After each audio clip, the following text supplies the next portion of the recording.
Good evening. Tonight, to mark the last in our series of film club presentations, we're showing the full version of Andrei Rublev. It's perhaps the most celebrated film by the great Russian director Andrei Tarkovsky, who died recently in Paris after a year's fight against cancer. But first, I'd like to thank, on behalf of everybody at the Film Club, the very many people who've written to us and to assure them that the Film Club will be back in the autumn. It's good to know that so many people appreciate watching films, many of which are now rarely shown in the cinema in this country, and certainly never had a general release. It proves to me that there's a wider audience for these films than distributors and exhibitors often suppose, and that television, far from murdering the cinema, is perfectly capable of promoting a wider interest in it. Andrei Rublev, tonight's film, was not widely released here. Its length and complexity militated against that.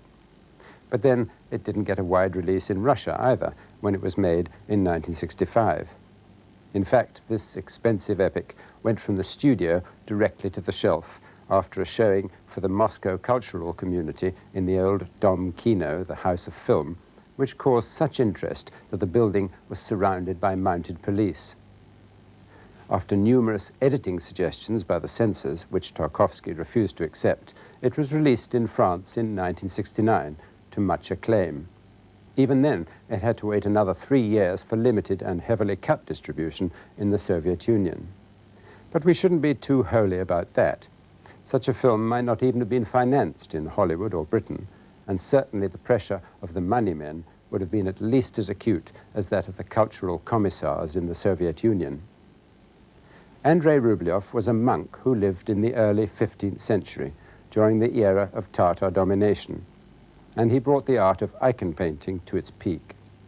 Not a great deal is known about him, and this is not a history in any real sense of the word. It's much more like a fiction based on truth, in which Rublev embodies the struggle between the backwardness and barbarism of the time and the faith that, and I quote Tarkovsky, sooner or later someone always appears in Russia who will stand up and speak the truth. For Tarkovsky and his co-writer Andrei Konchalovsky, who is now making films like the recent Duet for One in the West, Rublev was the proponent of spirituality, brotherly love and culture, almost a Christ figure in fact, who did not disdain the common man. The film was originally called The Passion of Andrei Rublev, and we see a Russia filled with blood and violence where a solitary artist puts down his work and becomes a kind of prophet. The film is a popular tragedy, a passion play, and an amazing multi-layered fresco of the time that's superb to look at, but not always easy to decipher. But then Tarkovsky's always said that film is not there to be analyzed, but to make a direct appeal to the senses. All I need, he once said, is for my viewer to enter the world of my films, because art works directly on the emotions.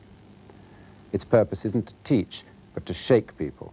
It's unimportant to me what viewers grasp. What is important to me is that they should feel something. In this way, art is accessible to everyone, not just the educated. The film consists of a string of loosely connected episodes encompassing Rublev's life, ending with a color section which magnificently illustrates some of his best surviving work. A procession of his famous Trinity icon is shown in close-up, a painting comparable to Raphael's Sistine Madonna.